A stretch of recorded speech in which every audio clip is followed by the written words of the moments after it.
To our channel. This is Magkawas and welcome to a new vlog. So for today's video guys, as you can see, ang daming magagandang Chanel items na nandito sa tabi ko ngayon guys. Kung nandito lang kayo at kung nakikita nyo sila in person, sobrang nakakapaglaway, sobrang drooling to the max talaga. Especially itong napaka-stunning na red Chanel GST bag. Alam nyo naman nowadays na sobrang hirap ng humanap ng GST, di ba? Kasi nga discontinued model na sila.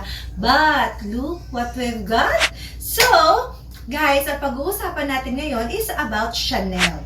So, alam ko naman, ladies, na maybe not all, but most of you ay nangarap na magkaroon ng Chanel bag. So, bakit nga ba? Sobrang sikat na sikat at sobrang, ano bang meron? Ano bang meron kay Chanel?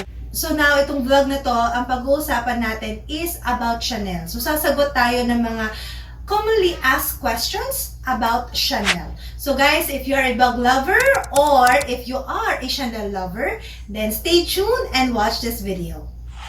Why Chanel bags is so expensive? Most Chanel leather goods are made with lambskin or caviar leather, which are both considered as top quality leathers. And it is said that Chanel does a durability test in each of every bag to make sure na talagang tatagal siya for years. So imagine guys, katulad nitong Chanel vintage bag na flap na ito, this is series 0, as in 0. 0 yung start ng kanyang serial number, and this bag was manufactured year 1986 to 1988. So imagine, itong Chanel flap bag na to, kaedad ko, 33 years old! Grabe, 1986. Oh, pero, tingnan niyo yung condition niya. As in, buhay na buhay. 33 years na ang pinagdaanan nitong bag na to, pero ang ganda pa rin ng condition niya. Yung hardware niya is gold na gold pa rin. Even yung lambskin leather niya is, may mga, of course, may mga signs of usage, may mga few scratches, but still, kung tatanungin mo kung worth it bang bumili ng Chanel bag, this is the proof, guys. 33 years, hindi pa ba worth it yon? What is the most popular Chanel bag? The most easily recognized and probably the most iconic Chanel handbag is no other than the Chanel double flap classic handbag, like this one. Pero may mga lumabas na article guys na top 3 most popular classic Chanel handbag. Of course, number 1 is the double flap bag. Then, number 2, si Chanel boy bag. And umahabol si Chanel wallet on chain bag. Sila yung top 3 na nagra-rank when it comes to Chanel hand. Next question, do Chanel bags go up in value? Ito magandang tanong yan guys. Well, alam nyo naman, di ba, na talagang yearly, over the years, tumataas ng tumataas ang presyo ng Chanel handbags. And ito na nga yung tinatawag ng iba na investment bag. Diba? So, aside from Hermes, Louis Vuitton, so they say na investment bag ang Chanel dahil nga patuloy na tumataas ang value nito. And in related to that, do Chanel bags go on sale? The answer is definitely no.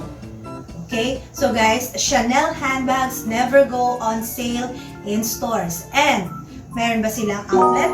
Do they have an outlet store? Wala po. So wala silang mga retail outlet stores kung saan mas mabibili mo sila ng mura. Katulad nung sa ibang mga designer brands like Prada, Gucci, Balenciaga, etc. Okay? So, in short, wala silang outlet store. They never go on sale. Yung price niya ay pataas pa ng pataas. Are Chanel bags made with real gold? The answer is both yes and no.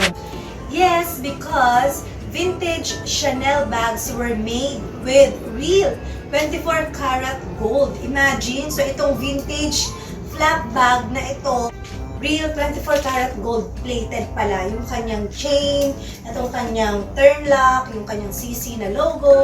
Kaya kung mapansin nyo, yung mga vintage bags talaga, hindi siya masyado agad na nag-fade. Unlike ng mga Chanel bags na manufactured 2009 and up. So, 18 karat gold plated na po sila. But even though na yun nga, plated sila with gold, still possible pa rin po na mag-fade yung kanilang mga hardware. Sensitive din sila sa sea, air, and acidity of the skin ng gagamit. So, like for example, yan, acidic yung kamay mo, pawisin ka, or medyo mahilig ka sa mga hand creams, sa mga matatapang na chemicals na pinapahid mo sa kamay mo, lotion, something like that.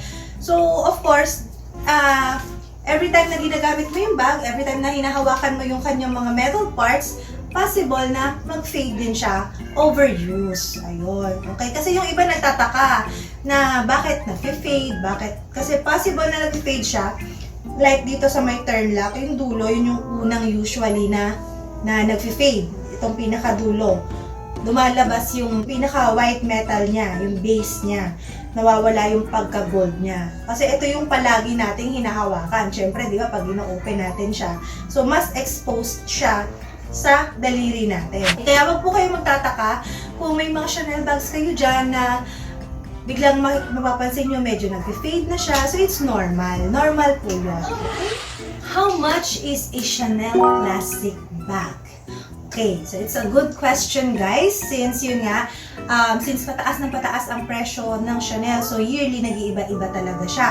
Well, for example, dito sa Chanel rectangular flap na meron tayo dito, ang price niya sa market is nagre-range ng 180 to 200,000 pesos ang brand new. A Chanel classic flap naman like this, nagre-range na siya ng mga 280 to 300,000 pesos sa brand new price. Yung mga prices na binanggit ko, guys, are just estimate. And it varies, depende kung saang country nyo siya binili. And of course, if sa black market, expect nyo na of course, mas mataas ang prices nila since Chanel bags never go on sale.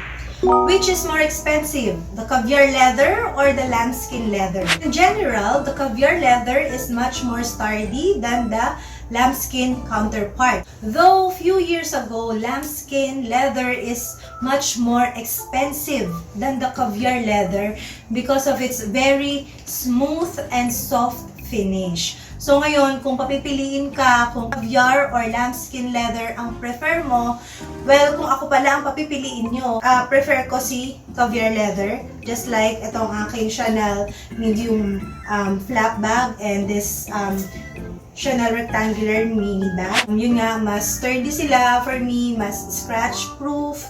So, hindi sila ganun madaling ma-wear off. Okay siya kahit araw-araw ko siyang gamitin. So, ayun yung na-experience ko with this bag. Minsan kahit everyday, gamit-gamit ko siya. Maganda pa rin yung condition niya. Wala pa rin ako nakikita sa kanya ng mga scratches or unwanted signs of usage. But, meron talagang mga girls na mas prefer nila ang lambskin leather dahil sa luxurious look nito. So, mas kasi yung dating ng lambskin alam mo yun, yung parang mas mahal siyang tingnan, mas sophisticated siyang tingnan. Kaya yung iba, mas prefer talaga nila si lambskin leather. Next question, the Chanel bags use YKK zippers? Well, definitely, yes. O, diba? Minsan, akala natin kapag sinabing YKK, ang nasa isip natin minsan is baka fake. Pero guys, YKK is an international brand which is ginagamit yan talaga sa iba't ibang designer brands din. So even Chanel, look, so late 90s nung ginamit ng House of Chanel ang other zipper brands like YKK and DMC. Kaya kung meron kayo dyan na mga Chanel bags na manufactured in late 90s, tingnan nyo baka YKK zipper ang nakalagay dyan. Do all Chanel bags have a serial number? Yung mga Chanel bags na lumabas, mga 70s, ganyan. So yun, wala talaga silang serial numbers. Kasi nagsimula po na maglagay ng serial numbers ang Chanel by the year 1984 and up. So simula noon, lagay na sila ng series of numbers. So yung mga Chanel vintage bags, like yung mga nag-start from series 0 up to series 9, 7 digits po yung mga numbers na mababasa nyo dyan. Pagdating ng series 10 and above, up to now, 8 digits na po yung mababasa nyo. So like itong, for example, itong Chanel tweed natin na bag dito. This is series 26. So meron siyang 8 numbers combination. And bawat bag na yan guys, iba-iba yung mga serial numbers ng mga yan. Okay? So yung mga serial numbers, makikita nyo yan yung hologram sticker. Aside dito sa kanyang authenticity card, meron silang hologram sticker na nakakabit sa loob mismo ng bag. So, let's say, for this Chanel denim bag, hanapin natin yung kanyang serial number na nakakabit sa loob. Usually kasi medyo mahirap hanapin, nasa mga sulok-sulok. Here, so ito yung loob niya ha guys, ayan. So, hahanapin natin yung kanyang hologram sticker. Usually nga nasa mga sulok-sulok sila sa gilid. Kung wala sa loob ng bulsa, minsan kasi nasa loob ng bulsa. So for this bag, ito, andito siya sa dulo, here. So ayan, this is series 27. So latest itong bag na to. Actually, mayroon pa siyang mga plastic cover pa yung mga hardware niya. And tingnan natin yung kanyang card. Here. So, ito yung kanyang authenticity card. So, kailangan nagmamatch yung numbers ng nasa authenticity card sa hologram sticker. Yan. So, kailangan match yung mga numbers nila. And also, kung mapapansin nyo, yung serial number niya, merong mga parang mga glitters, diba? So, it's also a sign na authentic yung inyong Chanel bag. Pero guys, beware kayo dun sa sinabi ko na may mga glitters yung Chanel hologram kasi hindi ibig sabihin na merong glitters yung hologram ng isang Chanel bag ay authentic na siya. Okay? Kasi merong mga replica nowadays na yan, may mga glitters nga pero fake pa rin. So, may mga ways to check. Medyo mahirap nga lang. Medyo mabusisi nga lang. But, I hope one of these days, in our future vlogs, makagawa tayo ng isang separate vlog on how to authenticate or a comparison of a real and fake Chanel bag. And also, gagawa rin tayo ng separate vlog kung paano magbasa or paano malalaman ang year na mga serial numbers ng mga Chanel bags natin. Okay. So for now, hanggang dito na lang po. Ito lang ang aking nakayanan and I hope na na-enjoy nyo at may natutunan kayo sa ating video today. So guys, if meron kayong mga request or mga ibang gusto nyo na subukan natin gawa ng vlog, comment down below lang din po kayo. And kung meron kayong mga comments, bad reactions, violent reactions, wag lang mga below the belt na comment. Ayan. So, mga medyo constructive criticisms na comment para at least mas ma-improve ko yung aking serbisyong totoo. Para mas ma-improve ko yung sarili ko in doing this kind of video. By the way guys, before we end this video, these items are also available in our shop, Lux Online PH. So follow nyo lang po kami any message in our Instagram or Facebook account at Lux Online PH. So what we have now here is meron tayong Chanel GST bag in caviar leather. Very stunning color red at super hirap niyang hanapin guys. But this one is in perfect condition, as in good as brand new condition. Comes complete with box, card, dust bag. And also we have another Chanel GST bag here which is colored nude pink and still good as new condition. Then we have a Chanel boy bag color white.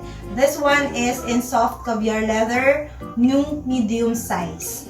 Then also meron tayong brand new Chanel boy bag in old medium size in calfskin leather.